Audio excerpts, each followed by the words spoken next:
Tudo bem? Aqui é o João Freitas da Greenper Capital. Eu gostaria, para o nosso primeiro Greenper Talks filmado, convidar o Silvio Castro para falar a respeito do cenário de junho de 2021. Então, Silvio, passo a bola para você para falar um pouquinho o que nós estamos achando de cenário aí para o próximo mês. Legal. Boa tarde a todos, obrigado pela oportunidade. Hoje é dia 1º de junho. Esse é o material que a gente já vem preparando desde o primeiro dia da Greenper.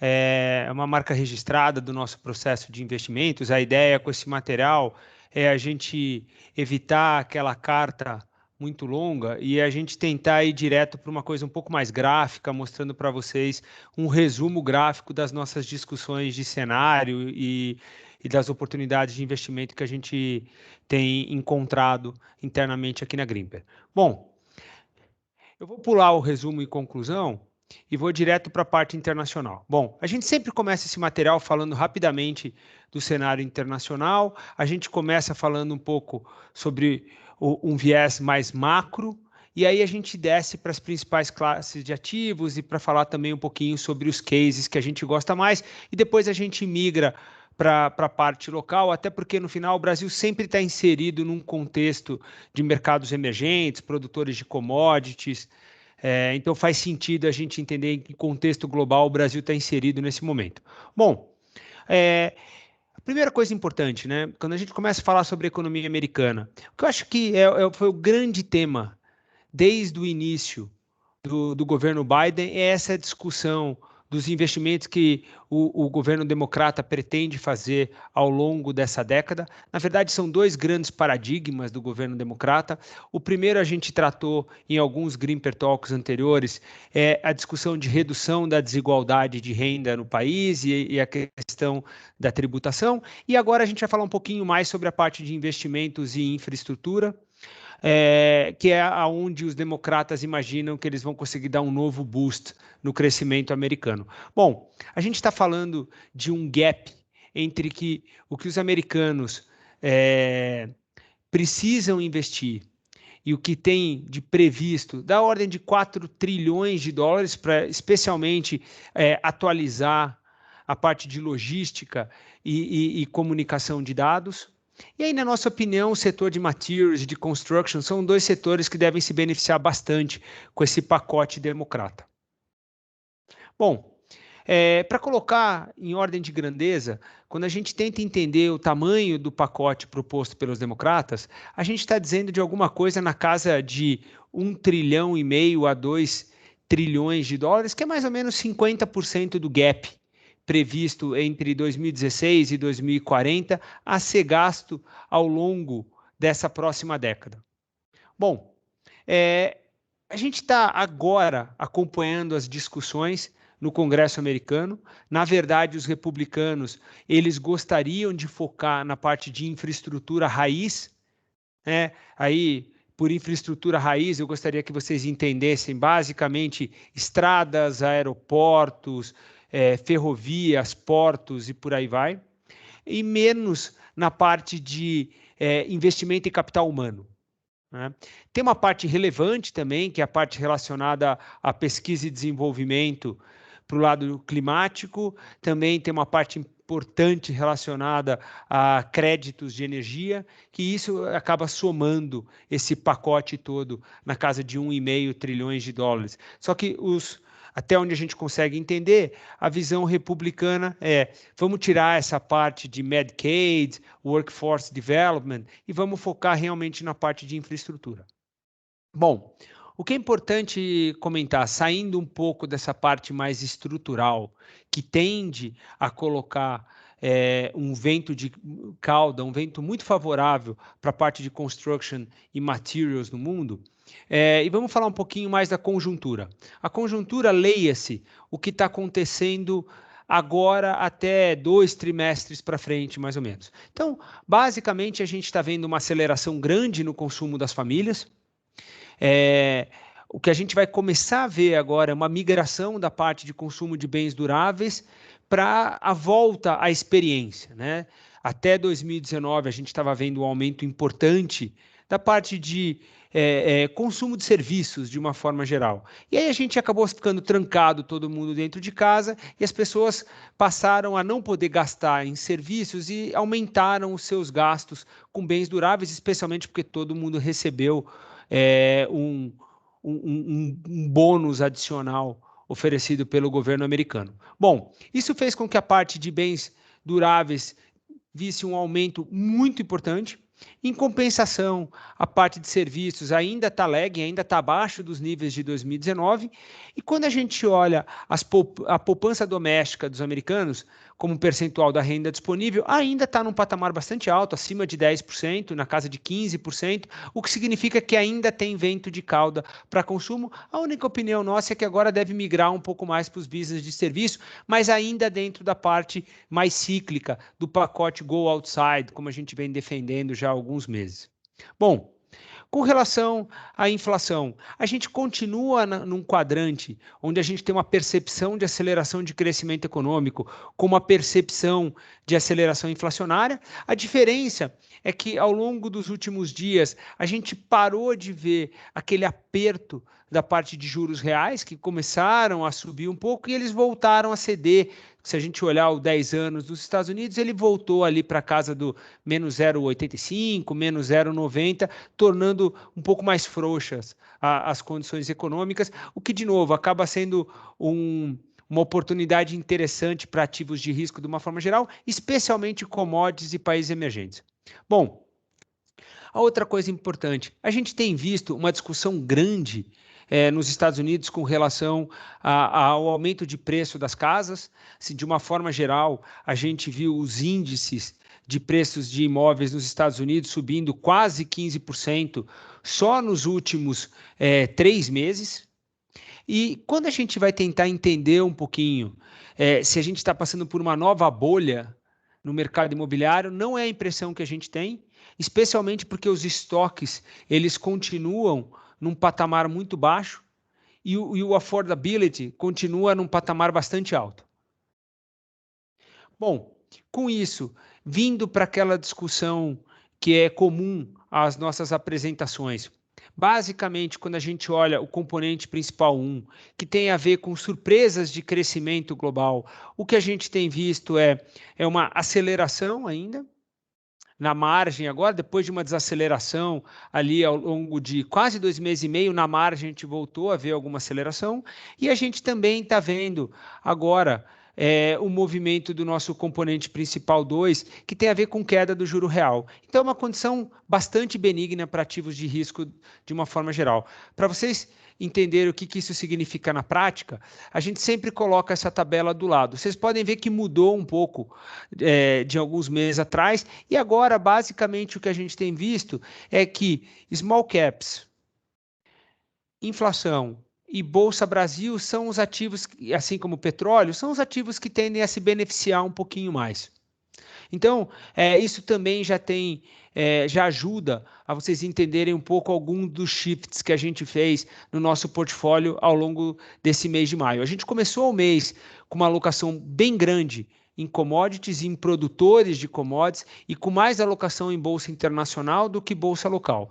Ao longo do mês, a gente migrou um pouco mais para cíclicas domésticas, a gente reduziu um pouco a parte de bolsa internacional e a gente trocou. Ao longo do mês, a gente começou com uma posição grande de commodities agrícolas e metálicas e crédito de carbono. A gente chegou a reduzir um pouco ao longo da segunda semana do mês de maio.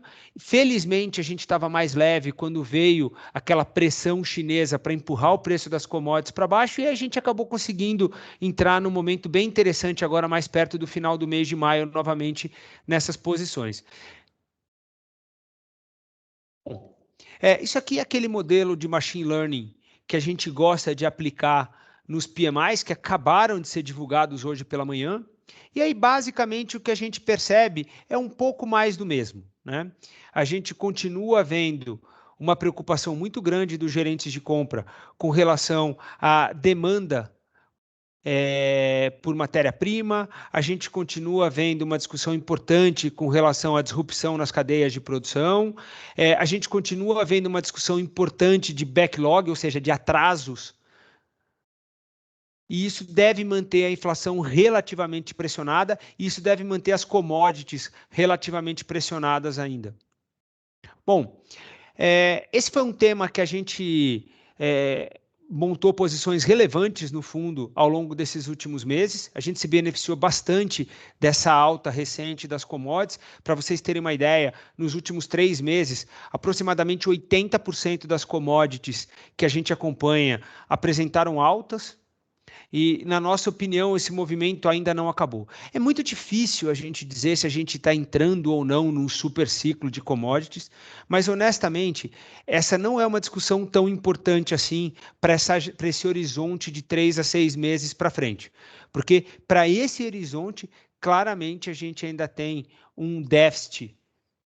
Os estoques estão baixos, a gente não tem oferta suficiente para fechar esses estoques, dado que a demanda acelerou muito.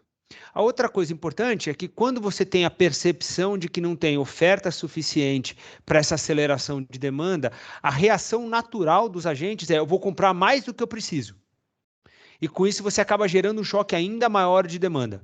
Isso vai manter os preços, na nossa opinião, ainda pressionados. Soma-se a isso o fato da gente estar passando por uma seca épica, tanto no Brasil quanto no oeste americano, que são 2 centros produtores de commodities agrícolas muito importantes, que devem manter essas commodities pressionadas também. Bom, falando um pouquinho sobre as commodities metálicas.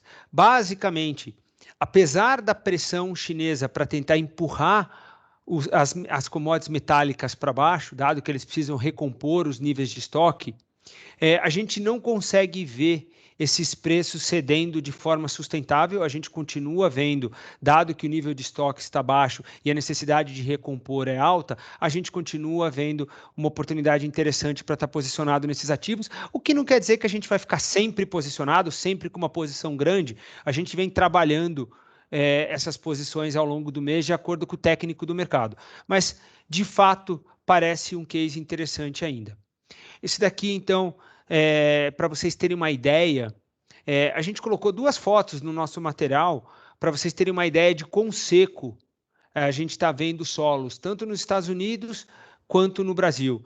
O nível de chuva no Brasil, ao longo dos últimos 6 meses, tem ficado entre 25% e 50% da média histórica. Então, para vocês terem uma ideia de quão seco, isso nos centros produtores, né? Então a gente está falando fora da Amazônia. Enquanto nos Estados Unidos, a gente tem uma parte muito importante do norte do país e do sudoeste do país, basicamente com secas em níveis excepcionais para o padrão histórico. Bom, por fim, para a gente terminar de falar das commodities, a gente conseguiu aproveitar bastante uma oportunidade interessante que o mercado ofereceu ao longo dos últimos meses, que foi o mercado regulado de crédito de carbono. Então, basicamente, a gente tem operado esse mercado via o sistema ETS, que é basicamente o sistema europeu. Por que esse sistema é basicamente o mais interessante, na nossa opinião?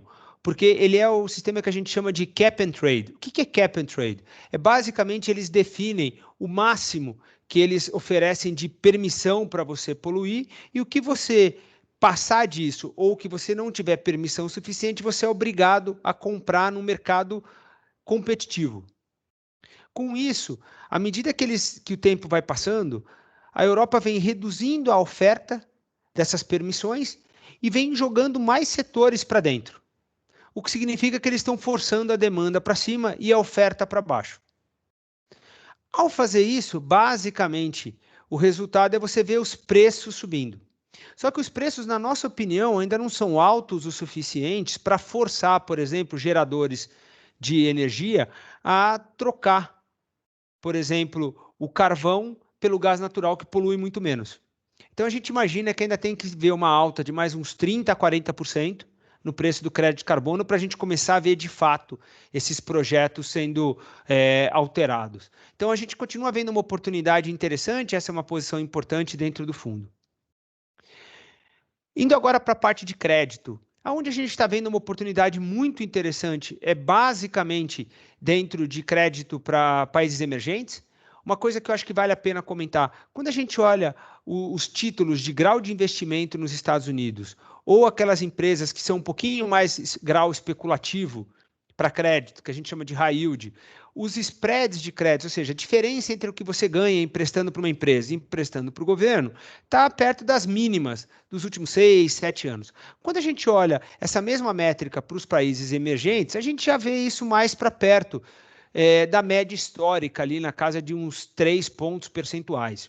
E o que é mais interessante é que quando a gente olha a relação dívida das empresas em relação à geração de caixa delas, basicamente a gente vê que o Brasil é um país que é relativamente desalavancado, o que fez com que a gente aumentasse as posições nesses créditos privados, nos bonds das empresas brasileiras lá fora, e a gente conseguisse capturar tanto o carrego quanto algum fechamento de taxa também. Basicamente, a gente optou por estar numa parcela mais curta da curva de juros, ou seja, papéis que vencem um pouco mais cedo, e de empresas mais cíclicas que normalmente oferecem um spread de crédito um pouquinho mais alto. Como a gente estava animado para esse momento do ciclo das commodities, a gente acabou se apropriando bem desse prêmio. Bom, com relação aos principais riscos externos, né, a gente basicamente vê 2 riscos importantes.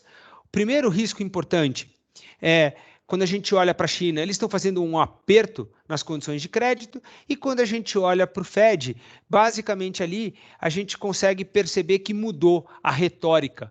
Quando a gente passa o nosso machine learning em cima das atas do FONC, claramente a gente vê de janeiro para cá uma mudança na retórica. A tendência é a gente ver o Fed diminuindo um pouco esse ímpeto de política monetária frouxa. Bom, a gente continua vendo oportunidades muito interessantes para comprar proteção para carteira. Está barato as proteções nesse momento. Os hedges são relativamente baratos, as puts parecem baratas, de uma forma geral. Embora, quando a gente está nesse momento do ciclo, normalmente a gente não tende a ganhar muito dinheiro com as proteções. Vocês estão vendo as bolsas fazendo recordes praticamente todo dia. Então, quando você compra essas proteções, normalmente elas vão perdendo um pouco de valor. Bom, deixa eu falar para vocês um pouquinho com relação à parte local. Então, primeira coisa importante, ao longo do mês de maio, a gente viu uma mudança muito importante na percepção dos economistas, dos traders, enfim, dos agentes de mercado, com relação ao potencial para crescimento econômico. A gente não pode ignorar o fato de que o Brasil é um país muito cíclico, um grande produtor global de commodities, e quando a gente vê a nossa moeda desvalorizando bastante, e quando a gente vê as commodities batendo recordes históricos, como a gente tem visto recentemente, isso gera mais receita para o governo, isso gera mais renda, especialmente no interior do país, e isso tende a gerar uma percepção de crescimento, uma percepção de consumo um pouco maior. Então, a gente saiu de uma previsão na casa de 3% para crescimento esse ano, para alguma coisa que já está chegando mais na casa dos 4% para crescimento esse ano. Isso numa janela muito curta, e isso faz preço para os ativos de risco de uma forma geral. Bom, a primeira coisa importante nessa mudança da percepção de crescimento econômico é na conta corrente. A nossa conta corrente deu uma belíssima acelerada ao longo desses últimos meses, basicamente porque a gente ainda está trancado dentro de casa, então as viagens internacionais não estão acontecendo. O lucro em dólar, que é remetido pelas empresas multinacionais, está mais baixo. E, por outro lado, a nossa balança comercial ela deu uma bela acelerada com os preços mais altos das commodities. Falando um pouquinho da taxa de câmbio, né, já vindo naturalmente do setor externo, a gente acha que ainda tem espaço para o real eventualmente se acelerar um pouco mais, embora, de acordo com os nossos modelos, a gente já está chegando perto de um número relativamente justo. Embora a gente sabe que o câmbio ele nunca fica no patamar justo, ele sempre vai flutuar em torno desse número que o nosso modelo estima. Mas quando a gente olha especialmente o índice de commodities do Brasil e a gente compara com o real, a impressão que dá é que a nossa moeda ainda tem espaço para eventualmente se valorizar um pouco, embora não esteja aí que a gente esteja expressando o nosso otimismo cíclico agora. Bom, com relação a juros, os nossos modelos continuam sugerindo que o prêmio de risco na curva de juros no Brasil é baixo em relação a onde a gente imagina que a Selic vai precisar chegar ao longo do tempo. Então, a gente não tem montado grandes posições aplicadas em juros. Ao longo do mês passado, até a gente ganhou dinheiro com posições tomadas em juros e posições compradas em inflação implícita. Pelo nosso modelo, a gente termina o ano com o IPCA acima dos 5,5%, ou seja, com a necessidade de, eventualmente, o Banco Central escrever aquela cartinha para explicar por que ficou fora da banda. Bom, com relação à Bolsa, é onde a gente vê a melhor oportunidade dentre os ativos locais. A gente fez um estudo muito interessante esse mês, onde a gente olhou numa janela bem longa para trás no Brasil, olhando o indicador de valuation, que normalmente tem o melhor poder de explicação de retorno numa janela 12 meses para frente. Esse indicador basicamente é o valor da empresa em relação ao EBITDA, que seria, a grosso modo, uma métrica de resultado operacional. Hoje, a nossa bolsa está negociando abaixo de 6 vezes e, olhando historicamente, quando a gente negociou abaixo de 6 vezes, em janela de 12 meses para frente, a gente viu retornos excedentes acima de 2 dígitos e com retornos positivos na casa dos 80%. Então, parece ser ainda uma oportunidade interessante, apesar da alta recente da Bolsa. A gente continua animado de estar com uma posição um pouco maior em Bolsa local, tanto dentro do Blan, que é o nosso multi-estratégia macro, quanto dentro do Meru, que é o nosso long bias, onde o André e a nossa equipe de equity conseguiu capturar bastante dessa alta recente, com uma posição líquida comprada bem perto das máximas permitidas por fundo. Bom, com relação aos riscos para o mercado local, o principal risco nosso de curto prazo seria uma queda súbita nos preços das commodities, e quando a gente olha para o médio prazo, é a nossa capacidade de gerar um crescimento sustentável. O crescimento sustentável ele é sempre uma função do quanto você investe em pessoas e capital fixo. E a gente tem investido como país muito pouco em ambos. Então a gente tem ciclicamente uma oportunidade interessante, mas estruturalmente ainda a gente olha com uma certa preocupação. Bom, com isso eu queria agradecer vocês novamente pela oportunidade, aqueles que já são nossos investidores, agradecer imensamente pelo voto de confiança e dizer que é um privilégio gerir o recurso de vocês. Obrigado e até a próxima. Obrigado, pessoal. Até a próxima.